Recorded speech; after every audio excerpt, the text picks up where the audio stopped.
ঢাকা 2009 সালের 25 ফেব্রুয়ারি সকাল 9টা রাজধানীর পিলখানায় তৎকালীন বাংলাদেশ রাইফেলসের বিডিআর দরবার হলে শুরু হয় দরবার।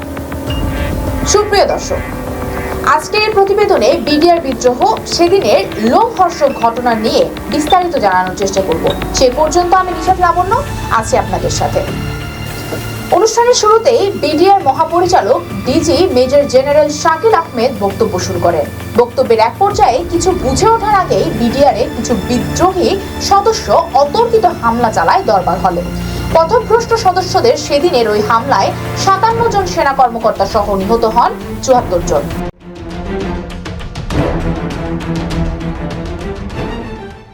পিলখানার চার দেয়ালের ভিতরে নৃশংস এই হত্যাকাণ্ড বুঝতে সময় লেগে যায় আরো 2 দিন। পরদিন রাতে আত্মসমর্পণের মাধ্যমে প্রায় 33 ঘন্টার বিদ্রোহের অবসান ঘটলে পিলখানার নিয়ন্ত্রণ নেয় পুলিশ। 27 ফেব্রুয়ারি পিলখানার ভেতরে সন্ধান মেলে একাধিক গণকবরে। সেখানে পাওয়া যায় বিডিআর এর মহাপরিচালক মেজর জেনারেল শাকিল আহমেদ, তার স্ত্রী সহ সেনা কর্মকর্তাদের মরদেহ। উদ্ধার করা হয় ছড়িয়ে ছিটিয়ে থাকা গ্রেনেড সহ বিপুল পরিমাণ অস্ত্র। নারকীয় হত্যাকাণ্ডের পর 28 ফেব্রুয়ারি লালবাগ থানায় হত্যা ও বিস্ফোরক আইনে 2টি মামলা হয়। পরে মামলা দুটি নিউ মার্কেট থানায় স্থানান্তরিত হয়। ঢাকা মহানগর তৃতীয় বিশেষ আদালতের বিচারক মোহাম্মদ আখতারুজ্জামান 2013 সালের 5 নভেম্বর মামলার রায় ঘোষণা করেন। রায়ে বিডিআর এর সাবেক ডিএডি তৌহিদ সহ 152 জনকে মৃত্যুদণ্ড দেওয়া হয়। তাছাড়া 160 জনকে যাবজ্জীবন কারাদণ্ড এবং 256 জনকে বিভিন্ন মেয়াদে সাজা দেওয়া হয়। অভিযোগ প্রমাণিত না হয় 277 জনকে খালাস দেওয়া হয়। বিদ্রোহের আগের দিন 24 ফেব্রুয়ারি পিলখানায় তৎকালীন বিডিআর সদর দপ্তরে 3 দিন ব্যাপী রাইফেল সপ্তাহের উদ্বোধন করেন প্রধানমন্ত্রী শেখ হাসিনা। 26 ফেব্রুয়ারি শেষ হওয়ার কথা ছিল রাইফেল সপ্তাহের 3 দিনের বর্ণিল আয়োজন, কিন্তু তার আগে 25 ফেব্রুয়ারি বিডিআর জওয়ানদের নারকীয় হত্যাযজ্ঞে রচিত হয় ইতিহাসের একটি কলঙ্কিত অধ্যায়। 25 ফেব্রুয়ারির ঘটনাক্রম। আদালতে প্রত্যক্ষদর্শী অফিসার ও সৈনিকদের জবানবন্দিতে সেদিনের ভয়াবহ চিত্রের বর্ণনা পাওয়া যায়। ঘটনার বিবরণ অনুযায়ী জওয়ানদের একটি দল সকাল 9টায় কিছু আগে অস্ত্রাগারে গিয়ে সেখানে দায়িত্বরত এক মেজরকে জিম্মি করে অস্ত্র ও গোলা বারুদ লুট করে। সেখানে দায়িত্বরত কোনো বিডিআর সদস্য তাতে বাধা দেননি। 25 ফেব্রুয়ারি সকাল 9টায় পিলখানার দরবার হলে বার্ষিক দরবার শুরু হয়। সারা দেশ থেকে আসা বিডিআর জওয়ান, জেসিও, এনসিও সহ 2560 জন সদস্যে তখন পরিপূর্ণ দরবার হল।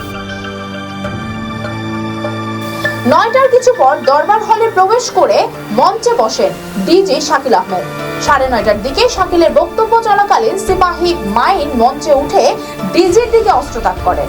এই সময় ব্রিগেডিয়ার জেনারেল MA বারী তাকে ধাক্কা দিয়ে ফেলে জুতার ফিতা দিয়ে বেঁধে নিরস্ত্র করেন। সঙ্গে সঙ্গে বিপদগামী বিডিআর জওয়ানদের একটি অংশ দরবার হলে ঢুকে মহাপরিচালকের সামনে তাদের নানা দাবি নিয়ে চিৎকার চেঁচামেচি শুরু করেন। মহাপরিচালক শাকিল সবাইকে বারবার শান্ত হওয়ার অনুরোধ জানান এবং প্রত্যেক কর্মকর্তাকে নিজ নিজ ইউনিট সামাল দিতে বলেন। এরপরই সিপাহী সেলিম রেজার নেতৃত্বে একটি দল সশস্ত্র অবস্থায় দরবার হলে ঢুকে পড়লে সব পরিস্থিতি চলে যায় নিয়ন্ত্রণের বাইরে। ভেতরে শুরু হয় গোলাগুলি। প্রায় 3000 সৈনিক এবং জেসিও মুহূর্তের মধ্যে যে যেভাবে পেরেছেন জানালা বা দরজা দিয়ে লাফিয়ে বেরিয়ে যান।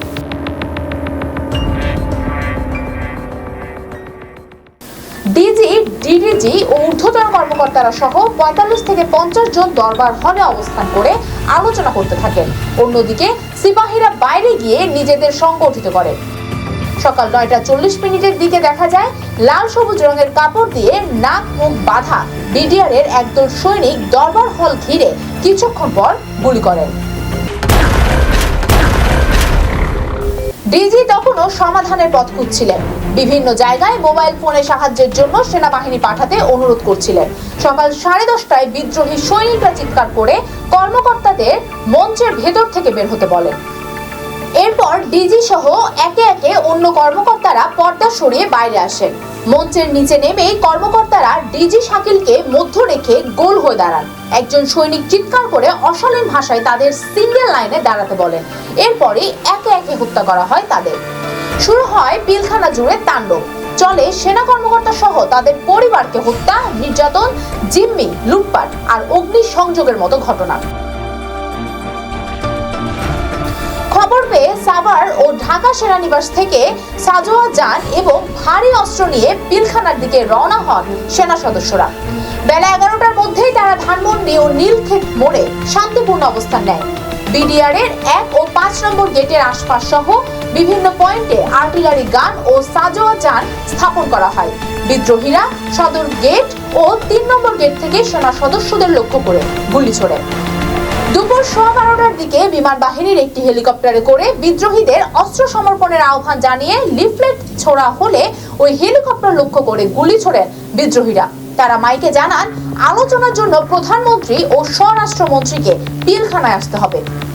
1:30টার দিকে প্রধানমন্ত্রীর পক্ষ থেকে সাদা পতাকা নিয়ে পিলখানার 4 নম্বর ফটকের সামনে যান যুবলীগের তৎকালীন চেয়ারম্যান জাহাঙ্গীর কবির নানক ও হুইপ মির্জা আজম।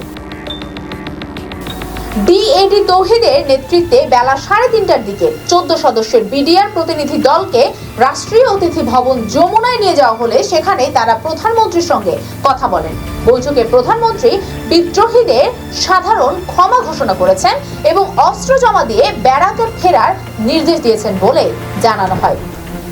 কিন্তু সন্ধ্যা 7টার দিকে প্রধানমন্ত্রীর সাধারণ ক্ষমা ঘোষণাকে প্রজ্ঞাপন আকারে প্রকাশের দাবি করেন বিদ্রোহী জওয়ানরা।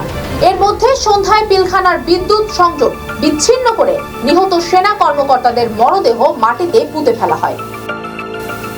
26 ফেব্রুয়ারি আত্মসমর্পণ। 26 ফেব্রুয়ারি বিকাল থেকে পিলখানার বিডিআর এর সংখ্যা কমতে থাকে। অবস্থা বেগতিক দেখে পোশাক বদলে ফেলে পিলখানার বিভিন্ন দিক থেকে পালিয়ে যেতে থাকেন বিডিআর জওয়ানরা। এক পর্যায়ে ডিএডি তৌহিদের নেতৃত্বে বিদ্রোহীরা আবার অস্ত্র সমর্পণের কথা বলেন।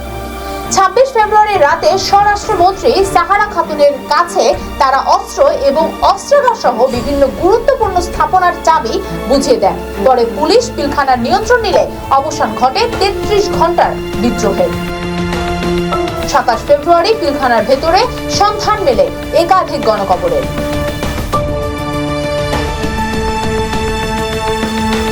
মামলার তদন্ত প্রতিবেদন অনুযায়ী দরবার অনুষ্ঠানের আয়োজনকে সামনে রেখে ষড়যন্ত্রকারীরা নিয়েছিল বিদ্রোহের প্রস্তুতি।